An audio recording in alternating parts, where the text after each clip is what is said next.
Fala, galerinha do xadrez, tudo beleza? Momento de decisão aqui no Mundial Feminino. 12ª rodada, 5,5 aqui a 5,5. Quem chegar em 6,5 primeiro é a campeã do mundo. Será a atual campeã, Ju Wenjun? Será que a Lei Tendy, a desafiante, vencedora do torneio de candidatas, vai conseguir o título? A decisão pode ser agora. Se quem vencer aqui é campeã. Se empatar, continua o match. Continua ali o match, né? E vale dizer que tá sendo uma alegria pra mim fazer a cobertura completa, inteira, aí do Campeonato Mundial Feminino, né? Que eu sei que dá muito menos views do que se eu postar agora aqui um vídeo do Carlsen, do Firuja, do Nakamura, né? Todas as vezes que eu postei o vídeo feminino foi com a plena consciência de que daria 1/3, 1/4, 1/5 do número de views das outras partidas, né?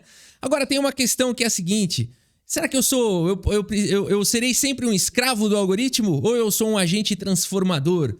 Porque se eu ficar só buscando view, eu vou ser sempre um escravo e aí eu não mudo nada. Se a gente quer mais inclusão no xadrez feminino, a gente precisa fazer alguma coisa. A gente precisa sacrificar alguma coisa igual no xadrez. E no caso, eu sacrifico views para conseguir ser um agente transformador e não um escravo do algoritmo, né? Então, aqui fica a minha chamada para os outros canais de xadrez aí que não fizeram a cobertura do Mundial Feminino. O xadrez precisa, nessa hora aí, que os influenciadores aí, que os streamers se abdiquem um pouco da questão das visualizações. Visualização é importante, tudo isso, mas Mundial Feminino merece, né? Então, pra mim, uma alegria estar fazendo a cobertura completa aqui do Mundial Feminino. E vamos, então, à 12ª rodada. Ju Wenjun aqui com as peças brancas. Abre a partida com o peão dama. Temos aqui D5. E vale dizer, um dos campeonatos mundiais com maior qualidade que eu já vi, assim, na história recente, né? A precisão que elas vêm fazendo não foi vista no Mundial entre o Nepo e o Jing Liren. Talvez tenha sido vista no Mundial entre o Carlsen e o Caruana, né? Então, assim, partidas com precisão absurda, as duas lá, 98, 99, 97, precisões monstruosas. Essas meninas jogam muito, brilham demais, né? Temos aqui cavalinho F3, cavalinho F6, E3 e agora C5. A Lei Tendy busca a ruptura aí no centro. Temos D por C5, a Ju Wenjun captura o peão, E6 e agora B4, segurando a rapadura. Isso aqui é um gambito da dama de negras, né? Que a Lei Tendy tá fazendo aqui. A5 tenta quebrar essa estrutura de peão, em C3 defende. Temos trocas aqui em B4 e B6 exclama, né? Esse lance aqui visa agora detonar. As pretas têm um peão a menos, não à toa. Ju Wenjun segue com bispo cheque, bispo cobre aqui pela Lei Tendy.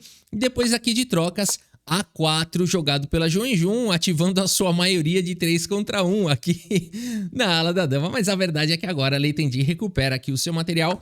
Com o peão toma, mais B5 foi jogado pela Ju Wenjun. Uma abertura muito interessante, aonde as brancas devolvem o material, mas já tem 2 peões passados e conectados. Apesar da barrinha da equilibrada, aqui a gente já tem a impressão que uma das duas vai ganhar, né? Porque realmente aqui é um desequilíbrio muito grande. Apesar da barrinha mostrar 0, isso aqui tá desequilibrado, né? A estrutura de peão é desequilibrada, assimétrica, desenvolvimento totalmente assimétrico, condições aqui completamente diferentes, 2 contra 1 contra um peão passado. Vamos ver que interessante. Dama C7 foi jogada aqui pela Lei Tendy, bispo B2. Temos agora o bispo aqui em D6 desenvolvendo. Todo mundo coloca o rei em segurança e a Ju Wenjun desenvolve aqui o cavalo. Vale dizer que esses peões aqui vão precisar de apoio para poderem escalar pelo tabuleiro, por isso aqui segue o desenvolvimento de ambas as jogadoras. Qual será agora o plano da Lei Tendy? Ela já dá reforço para o peão passado que ela tem, né? Dama C2 foi jogada e agora C4, um lance natural. Bem natural da posição, abre a atividade do bispo, dá uma casa para o cavalo, dispara com o peão passado. No entanto, o xadrez é um jogo bem difícil, porque aqui teria que jogar o lance E5, segundo os computadores, e criar aqui um batalhão de 3 contra 1 para quem sabe também ficar com 2 peões passados e conectados, né? Então não basta disparar o peão passado aqui, seria necessário tentar criar 2 passados e conectados. Bem interessante a lição aqui, nessa posição. C4 foi jogado, bispo C3 agora aqui pela Jun em Jun. E agora, então, enfim, fica aqui fazendo o bloqueio dos peões e também bloqueando aqui a casa de B4. Bacana. Cavalo C5 foi jogado, A5 dispara esses peões passados e conectados. Tá difícil aqui para Lei Tendi. Cavalo B3 foi jogado, tentando, esboçando alguma reação. No entanto, aqui bispo por F6 foi jogado pela Jun em Jun.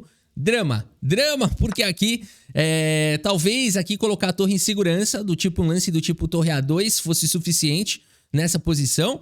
O peão aqui continua protegido, porque aqui o ponto é o seguinte, se fala assim, mas agora cavalo toma. Na verdade não, torre de F em A1 coloca uma pressão infinita aqui na coluna A e não tem uma maneira de defender aí o peão, né? Poderia seguir dessa forma com boa vantagem aqui para as brancas. Portanto, não há com que se preocupar com esse peão no momento. Não há necessidade de jogar bispo por F6, o que acaba sendo um problema porque a lei encontra cavalo por A1. Esse lance vem com o tempo sobre a dama. É claro que a Jun em Jun sabe disso, ela volta agora o bispo por A1 foi jogado e dama por A5. Fazer aqui o parcial aqui da posição, a gente percebe que a Jun em Jun tem duas peças, dois cavalos aqui pela torre a menos dela, né? E na questão de peões, por enquanto as brancas têm um peão a menos. Difícil avaliar essa posição, né? Dama C3 foi jogada aqui pela Jun em Jun, propondo trocas. Temos dama toma, bispo toma. O computador também não gosta de dama toma. Fala que aqui teria que jogar o lance bispo F8 para proteger o mate. Seria também uma outra possibilidade. E o computador prefere esse lance. Então aqui jogou com dama toma, bispo toma, mas a barrilda continua dando igualdade. Temos aqui torre de C em B8 indo para cima do peão. Eram dois peões passados e conectados, agora virou só um peão aqui isolado. Cavalo D4 protege, E5, um lance tão natural. Pra você ver como a partida é difícil, como a posição é difícil de avaliar. Você fala, E5 é natural, eu vou expulsar o cavalo e vou me livrar do peão passado, né? Por que esse lance é um erro? E computadores preferem que se jogue com o bispo aqui em C5. Então, realmente, a posição é muito complexa, apesar de já ter poucas peças, né? E a gente vai vendo aqui a dificuldade que elas têm. E agora, cavalo F5 exclama pela Jun em Jun. Ela ganha um tempo importante, o bispo atacado volta para F8. E agora cai o peão aqui de E5, né? Esse era o problema todo. Você fala assim, não daria para defender aqui continuar defendendo aqui o peão? O problema é cavalo aqui chegando, né? Tá caindo o peão central, tá caindo tudo. Então, de fato, aqui não poderia ter sido jogado o lance E5, né? A gente percebe que a entrada do cavalo em F5, ela é muito forte. Bispo F8 foi jogado, bispo por E5, e aí cai um peão central. Isso é uma dureza. A torre atacada, a torre por B5 foi jogado, G4, G6, tira o cavalo daí. O cavalo volta para D4, a torre atacada vem para casa de B2, atacando aqui o cavalo. E mais uma vez um lance tão natural, a torre na sétima. Os computadores apontam como erro, aqui teria que jogar a torre B6 e controlar aqui, ficar distante aqui dos saltos do cavalo e tudo mais, né? No entanto, torre B2 pode trazer problemas. Cavalo B1 foi jogado pela Jun em Jun, colocando o cavalo em segurança e já de olho aqui em atacar o peão central. Bispo G7 propondo trocas. Bispo toma, rei toma e o cavalo vem para casa de C3. Jun em Jun tem uma posição muito boa aqui, dois cavalos contra uma torre. Um peão a menos, mas esses peões aqui estão os dois peões bloqueados pelos cavalos. Olha que posição bonita. A Lei Tendi segue com torre A5 protegendo o peão, mas agora a torre D1 promete pesar pra cima do peão. Torre B6 jogado, temos cavalo de D em E2. Torre B3 faz o ataque aí pra cima do cavalo. E agora rei G2 foi jogado. Rafa, por que não toma aqui o peão, cavalo por D5, né? Aqui existem várias possibilidades, mas uma possível continuação seria a torre D3 aqui dando um duplo, atacando as duas peças. Depois da volta do cavalo e aqui das trocas, poderia trocar aqui em D1. Já fica mais difícil agora para as brancas aí, porque lembrando que se trocar todos os peões, e você pode até sacrificar a torre, porque rei 2 cavalos contra rei não ganha a partida, não dá mate, né? Então, sempre tem esse recurso aqui para as negras numa posição como essa. Então, por isso, o rei G2 exclama, foi jogado pela Jun em Jun, ela sabe disso. Não pode trocar uma das torres. H6 foi jogado rei F3. F6, torre C1. Temos aqui o rei em F7, cavalo F4. Manobra o cavalo para cima do peão. E aqui D4 o peão toma. Então aqui a Juin-Jun jogou de uma maneira perfeita essa posição, porque ela não podia trocar uma das torres, como a gente viu, ficaria complicado ali para vencer. E agora ela conseguiu recuperar o peão, continua bloqueando o peão passado. G5 ataca o cavalo que volta, F5 tenta ganhar aqui atividade para essa torre. Peão toma, torre toma, partida emocionante aqui, galera. Rei E3 foi jogado G4. O cavalo vem para casa de F4, aqui a Juin-Jun faz o bloqueio agora aqui da coluna F. Torre volta para casa de B8, D5 dispara o peão passado. A torre vem para F6, torre C2. Temos a torre na coluna A. O cavalo vai para casa de B5, dando suporte aqui pro peão passado, dando um ataque descoberto. Torre B6 foi jogado, cavalo atacado, volta e agora a torre A3 com cheque. Rei centralizado, peão avança. Cavalo ataca aqui o peão. A torre vem para a sétima. E agora é o seguinte, mais uma vez tem aquele tema, o peão de F tá caindo, né? Então aqui se, por exemplo, o torre toma, você pode jogar a torre por C3 e tá caindo o peão aqui de F. E essa posição talvez as pretas consigam lutar por um empate.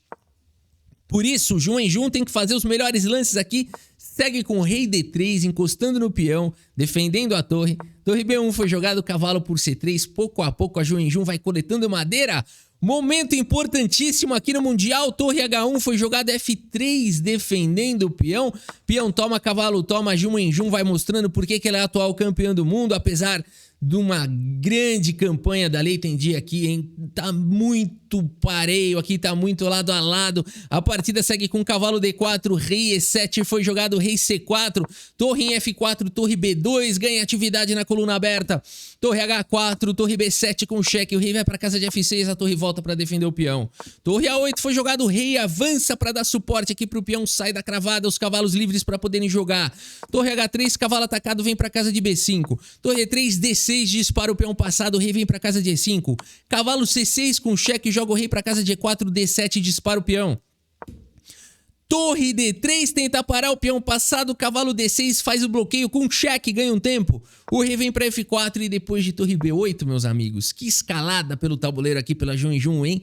Que escalada, meus amigos. Lei Tendi abandona aqui a partida, sai aplaudida a Lei Tendi, que fez um mundial espetacular, venceu o torneio de candidatas, jogou pra cima nesse torneio, ficou à frente de Juin-Jun no torneio.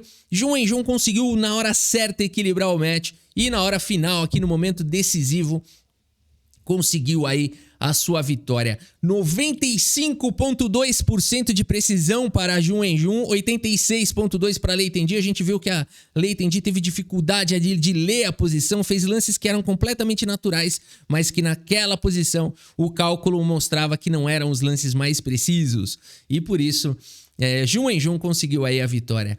Parabéns, Juin-Jun! Campeão mundial novamente, ela se mantém aí no trono. Essa monstra, essa jogadora fantástica, a Juin-Jun. E é isso, galera. A gente com alegria aqui finaliza, portanto, aqui a nossa cobertura completa do Mundial Feminino, com muita alegria, tá bom? Nenhum pesar aí por causa dos views, muito pelo contrário. Plenitude aí por ter tido a oportunidade de cobrir o Mundial Feminino, pessoal. Esse torneio é muito importante, né? E é isso, galera. Espero que vocês tenham gostado aqui da cobertura e do vídeo. Muito obrigado pela sua audiência. Um grande abraço para todos vocês e até a próxima. Valeu!